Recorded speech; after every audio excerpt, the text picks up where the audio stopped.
Hello बच्चों, कैसे हो आप सब।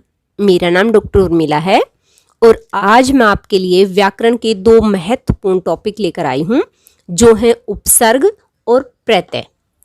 सबसे पहले बात करते हैं उपसर्ग की। जो उपसर्ग है वो दो शब्दों से मिलकर बना है, उप जमा सर्ग।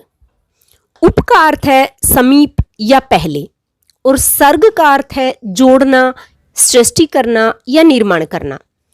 तो उपसर्ग का अर्थ हुआ पहले जोड़ना, यानी उपसर्ग जो है किसी शब्द से पहले जुड़ते हैं। बात करते हैं प्रत्यय की।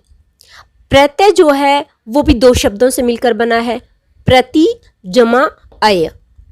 प्रति का अर्थ है साथ परंतु बाद में, अय का अर्थ है चलने वाला। तो प्रत्यय का अर्थ हुआ पीछे चलने वाला। कहने का तात्पर्य यह है कि उपसर्ग जो होते हैं वो किसी शब्द से पहले जुड़ते हैं, परंतु जो प्रत्यय होते हैं वो किसी शब्द के पीछे जुड़ते हैं। याद करने के लिए आप ये कर सकते हो कि प्रत्यय में क्या आता है, पे, और पीछे में भी क्या आता है, पे। तो यानी प्रत्यय कहाँ लगेंगे, किसी शब्द के पीछे यानी अंत में, और उपसर्ग कहाँ लगेंगे, उप यानी पहले। तो उपसर्ग कहाँ लगेंगे, किसी शब्द के पहले, और प्रत्यय कहाँ लगेंगे, पीछे। अब बात करते हैं इनकी परिभाषा की। तो उपसर्ग की परिभाषा क्या है, वे शब्दांश जो किसी मूल शब्द से पहले जुड़कर उसके अर्थ को बदल देते हैं उन्हें उपसर्ग कहते हैं। प्रत्यय की परिभाषा की बात करते हैं, वे शब्दांश जो किसी मूल शब्द के पीछे यानी अंत में जुड़कर उसके अर्थ को बदल देते हैं उन्हें प्रत्यय कहते हैं। यह एक शब्द आया है शब्दांश। शब्दांश शब्द जमा अंश, दो शब्दों से मिलकर बना है। अंश का क्या अर्थ है, टुकड़ा, हिस्सा। ये शब्द के अंश होते हैं, टुकड़े होते हैं, हिस्से होते हैं, और वो मूल शब्द के आगे या पीछे जुड़ते हैं। जो उपसर्ग होते हैं वो आगे जुड़ते हैं और प्रत्यय होते हैं वो पीछे जुड़ते हैं। हमने परिभाषा में पढ़ा था कि उपसर्ग जो है वे शब्दांश हैं जो किसी शब्द से पहले जुड़कर उसके अर्थ में परिवर्तन कर देते हैं, उसके अर्थ को बदल देते हैं। तो वो परिवर्तन किस तरह से करते हैं, क्या क्या परिवर्तन करते हैं। देखो, सबसे पहले तो क्या करते हैं कि उपसर्ग किसी शब्द में जुड़कर उसका विपरीत अर्थ देने लग जाते हैं। कैसे, जैसे देखा शब्द है, इसमें अन उपसर्ग लगा दिया तो अनदेखा बन गया। देखा, किसी चीज को देखा हुआ, और अनदेखा, नहीं देखा, तो इसका विपरीत अर्थ दे दिया। किस कारण, क्योंकि ये अन उपसर्ग लग गया।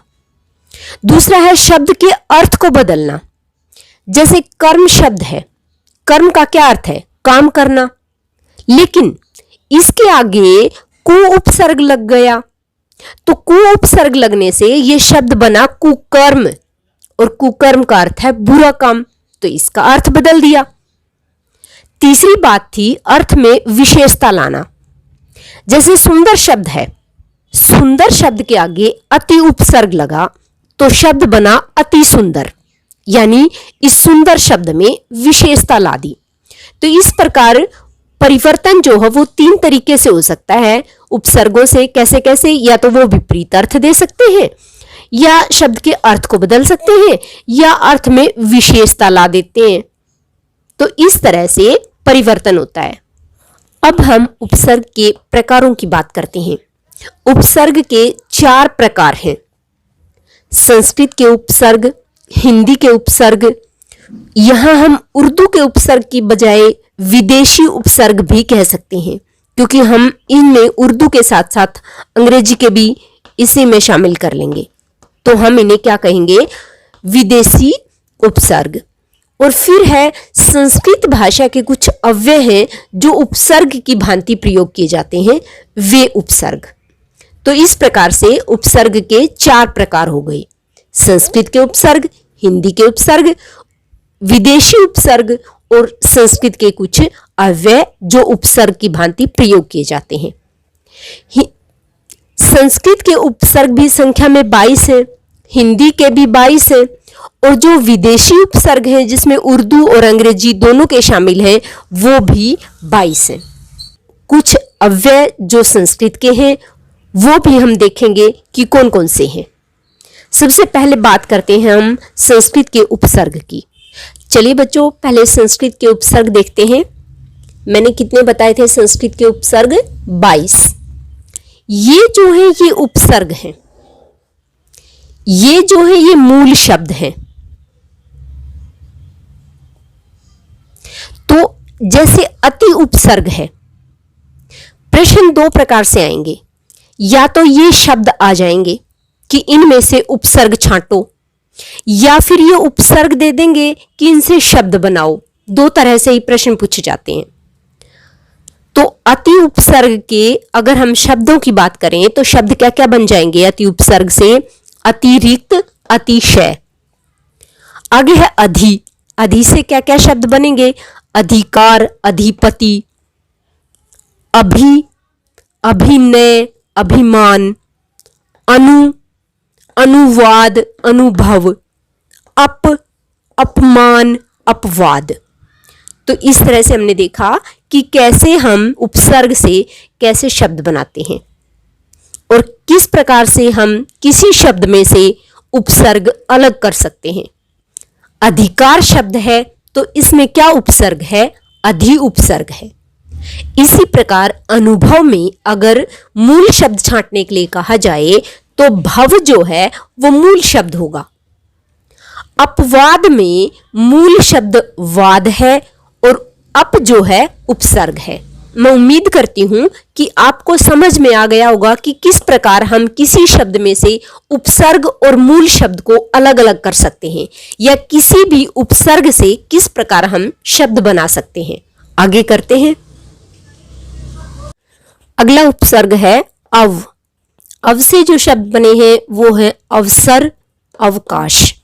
आ, आगमन, आजीवन। उत, उत्साह, उत्सव। उप, उपवन, उपदेश, उपसर्ग। बच्चों ये जरूरी नहीं है कि आप दो दो ही शब्द बनाएं, आप 4 भी बना सकते हैं, आप 6 भी बना सकते हो। और ये भी जरूरी नहीं है कि आप यही शब्द लिखो जो मैंने लिख रखे हैं, आप दूसरे शब्द भी बना सकते हैं। आगे है दुर, दुर्जन, दुर्घटना। दुस, दुस्साध्य, दुस्साहसी, दुस्साहस। निर, निर्जन, निर्मल। निस, निस्तेज, निस्संदेह। अगला उपसर्ग है नि, नियम, निबंध। अगला है परा, पराजय, पराधीन। परि, परिचय, परिवार। प्र, प्रहार, प्रचार। प्रति, प्रतिकूल, प्रतिदिन। वि, वियोग, विदेश। सु, सुपुत्र, सुयोग। सम, सम्मान, सम्मेलन। अपि, अपिधान, अपिहित। अब हम हिंदी के उपसर्ग देखते हैं जिनकी संख्या 22 है। सबसे पहला है अन, अनजान, अनपढ़। उसके बाद है उन, 49, 59। अद, अधपका, अधजला, अधमरा। उ, उछलना, उजड़ना। औ, औलाद, अवगुण। ति, तिपाई, तिराहा। कु, कुकर्म, कुमति। इसके बाद है दु, दु मंजिला, दुबला। चौ, चौराहा, चौमासा। बिन, बिन बुलाया, बिन मांगा, बिन खाया। पंच, पंचमेल, पंचरत्न। पर, परदादा, परनाना। भर, भरपूर, भरपेट। क, कलंक, कठोर। का, कातर, काजल। अगला उपसर्ग है से, सफल, सचित्र। चिर, चिरकाल, चिरस्थाई। ने, नकल, नगण्य। बहु, बहुवचन बहुमूल्य। आप बीती आप सुनी। नाना नाना प्रकार नाना रूप। समकालीन समकोण। अब हम विदेशी या उर्दू उपसर्ग करते हैं। सबसे पहला उपसर्ग है बगैर बखूबी। दूसरा है बाकायदा बाअदब। आगे है बेरहम बेगुनाह। आगे है बदनाम बदकिस्मत। आगे है खुशखबरी खुशहाल। उसके बाद है हम सफर हम जोली। फिर है कम उम्र कमजोर। अगला उपसर्ग है लाजवाब लापरवाह। ना समझ नादान। गैर जरूरी गैर मुल्क। दर असल दर किनारा। हर रोज हर साल।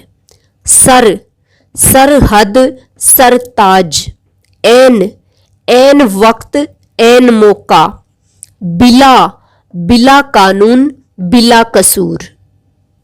अगला उपसर्ग है बेशकीमती बेशकीमत। अगला है नेक दिल नेक राह। अलविदा अल सुबह। Head master head office.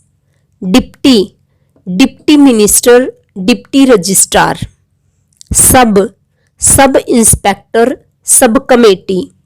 Vice chancellor vice principal. अब हम करते हैं संस्कृत के अव्यय जो उपसर्ग की तरह प्रयोग किए जाते हैं। सबसे पहला है अधः पतन अधोमुख। अब ये अधोमुख इसलिए हो गया क्योंकि अधः जमा मुख अधोमुख हो जाता है। अंतःकरण अंतःपुर।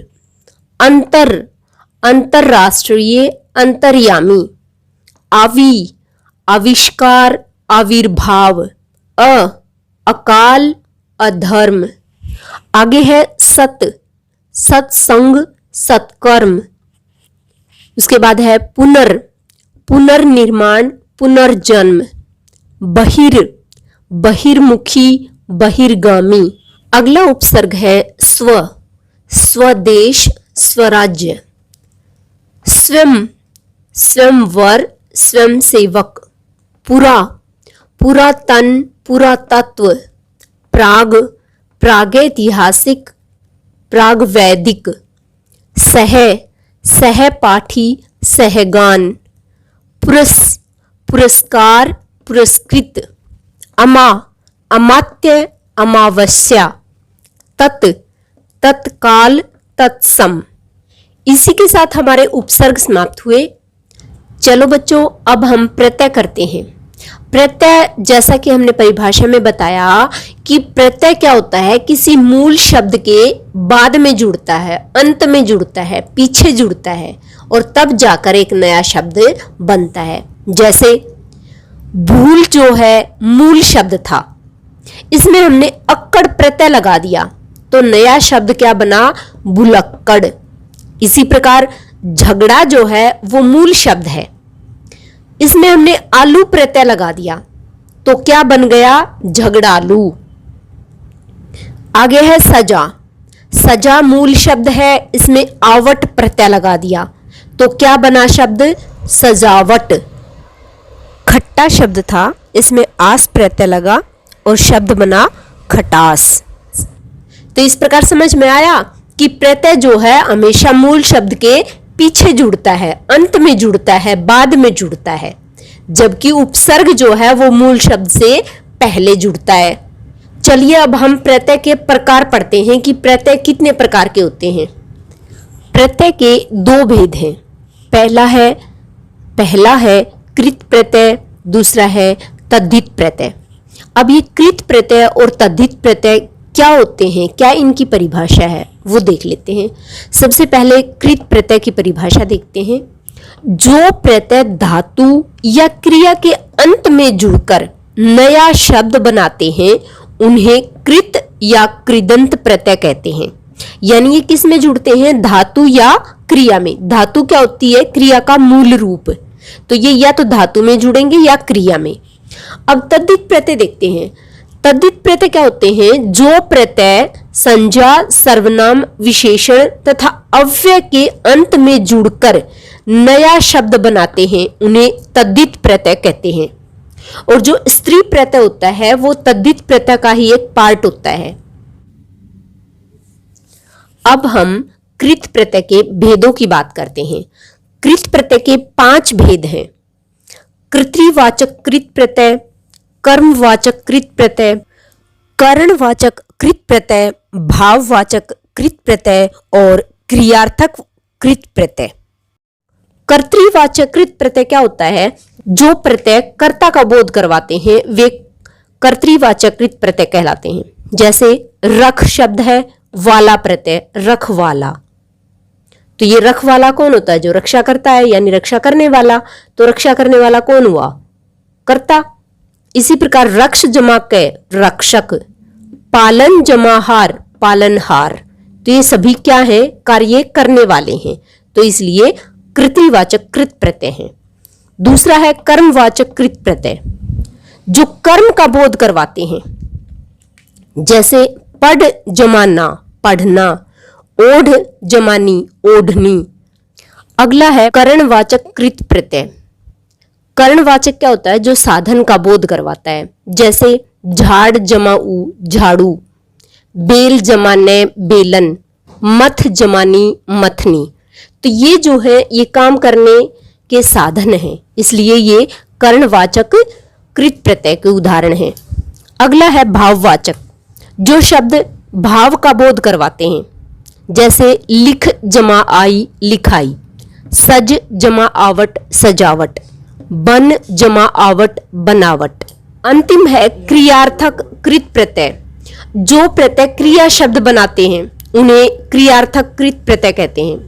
जैसे खा जमा ता, खाता। आ जमा या, आया। पढ़ जमा कर, पढ़कर। और खा जमा कर, खाकर। इसी के साथ कृत प्रत्यय के सभी भेद समाप्त हुए। अब हम तद्धित प्रत्यय के भेद करते हैं। तद्धित प्रत्यय के 8 भेद हैं। कौन कौन से, कर्तृवाचक तद्धित प्रत्यय, भाववाचक तद्धित प्रत्यय, संबंधवाचक तद्धित प्रत्यय, गणनावाचक तद्धित प्रत्यय, गुणवाचक तद्धित प्रत्यय, स्थानवाचक तद्धित प्रत्यय, लघुतावाचक तद्धित प्रत्यय और सादृश्यवाचक तद्धित प्रत्यय। सबसे पहले कर्तृवाचक तद्धित प्रत्यय बताते हैं क्या होता है। जो कर्ता का बोध करवाने वाले प्रत्यय होते हैं वे कर्तृवाचक तद्धित प्रत्यय कहलाते हैं। जैसे माल शब्द है, इसमें ई प्रत्यय जोड़ा, माली शब्द बन गया। गाड़ी शब्द है, इसमें वाला प्रत्यय जोड़ा, गाड़ी वाला। बाजी शब्द है, इसमें गर प्रत्यय जोड़ा तो बाजीगर। लोहा शब्द है, इसमें आर प्रत्यय जोड़ा, लोहार। तो ये सभी क्या है, कार्य करने वाले हैं, यानी कर्तृवाचक तद्धित प्रत्यय के उदाहरण हैं। दूसरा है भाववाचक तद्धित प्रत्यय। भाववाचक तद्धित प्रत्यय जो भाववाचक संज्ञा का बोध करवाते हैं वे भाववाचक तद्धित प्रत्यय कहलाते हैं। जैसे गरीब शब्द है, इसमें ई प्रत्यय जोड़ा, गरीबी शब्द बना, तो गरीबी जो है भाववाचक संज्ञा है। बूढ़ा शब्द है, इसमें आपा प्रत्यय जोड़ा, बुढ़ापा शब्द बना। पीला शब्द है, इसमें पन प्रत्यय जोड़ा, पीलापन शब्द बना। तो ये सभी शब्द जो हैं वो किस चीज का बोध करवाते हैं, भाववाचक संज्ञा का बोध करवाते हैं। अगला है संबंधवाचक तद्धित प्रत्यय। संबंधवाचक तद्धित प्रत्यय क्या होते हैं, संबंध का बोध कराने वाले प्रत्यय संबंधवाचक तद्धित प्रत्यय कहलाते हैं। जैसे नानी जमा हाल, ननिहाल। चाचा जमा एरा, चचेरा। फूफा जमा एरा, फुफेरा। अगला है गणनावाचक तद्धित प्रत्यय। गणनावाचक यानी जो संख्या का बोध कराएं। जैसे 7 जमा वां, सातवां। 30 जमा रा तीसरा, 8 जमा वां आठवां। अगला है गुणवाचक तद्धित प्रत्यय, यानी जो गुणों का बोध करवाए। जैसे क्रोध जमा ई, क्रोधी, तो ये गुण है उसका कि वो व्यक्ति क्रोधी है। चमक जमा ईला, चमकीला। भार जमा ई, भारी, तो ये थे गुणवाचक तद्धित प्रत्यय।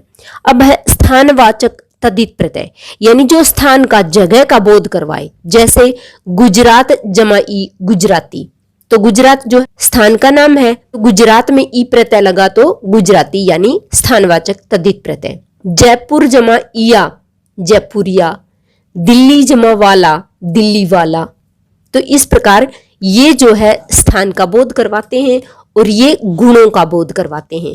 तो ये गुणवाचक तद्धित प्रत्यय हैं, ये जो है स्थानवाचक तद्धित प्रत्यय हैं। अगला है लघुतावाचक तद्धित प्रत्यय। लघुता यानी छोटी वस्तुओं का बोध करवाए।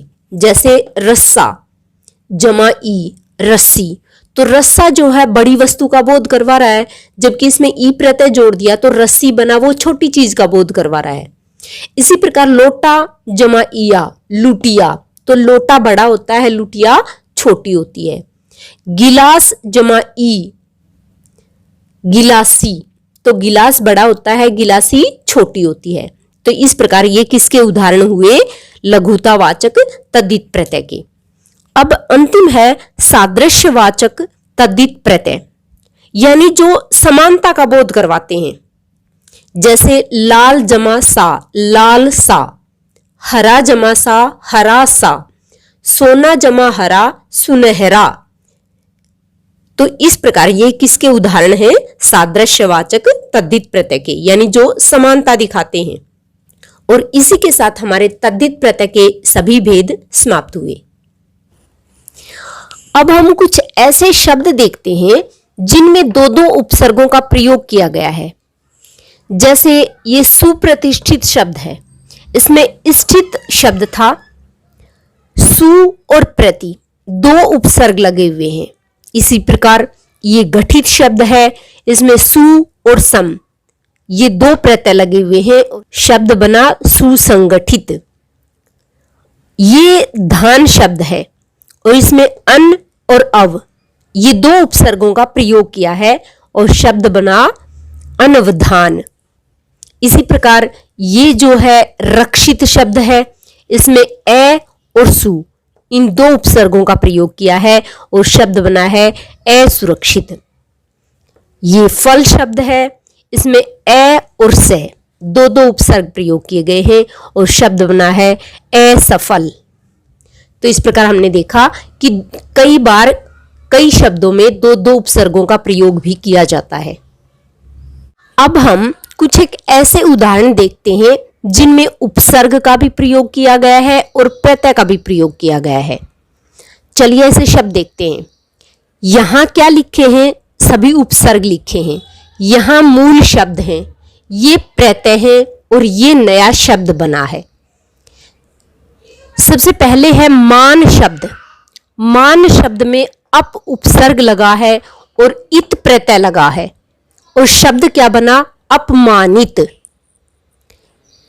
दूसरा है चैन। मूल शब्द है, इसमें बे उपसर्ग लगा है, ई प्रत्यय लगा है और शब्द बना है बेचैनी। दार शब्द है, इसमें अनु उपसर्ग लगा है, ता प्रत्यय लगा है और शब्द बना है अनुदारता। मान शब्द है, इसमें सम उपसर्ग लगा है और इत प्रत्यय और शब्द क्या बना? सम्मानित।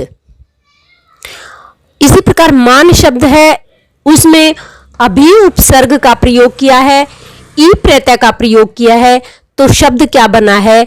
अभिमानी। पूर्ण शब्द है, इसमें परि उपसर्ग है, ता प्रत्यय है और शब्द बना है परिपूर्णता। तो इस प्रकार हमने देखा कि जो मूल शब्द है उपसर्ग उससे पहले लगते हैं और प्रत्यय जो है मूल शब्द के बाद में जुड़ते हैं, अंत में जुड़ते हैं और फिर एक नए शब्द का निर्माण होता है। अब मैं उम्मीद करती हूँ कि सभी बच्चों को ये समझ में आ गया होगा कि मूल शब्द से पहले क्या जुड़ते हैं उपसर्ग और मूल शब्द के अंत में क्या जुड़ते हैं प्रत्यय, और तब जाकर एक नया शब्द बनता है। बच्चों, ये आपके लिए कुछ वर्कशीट दी है मैंने, जिनमें किसी में से उपसर्ग छांटने हैं तो किसी में प्रत्यय छांटने हैं और किसी में उपसर्गों से 2-2, 3-3 नए नए शब्द बनाने हैं। आप ये वर्कशीट करें और अगर कोई समस्या है तो कमेंट करके जरूर बताएं। इसी के साथ हमारी वीडियो समाप्त होती है। अगर वीडियो अच्छी लगे तो इसे लाइक और शेयर जरूर करना। Thank you.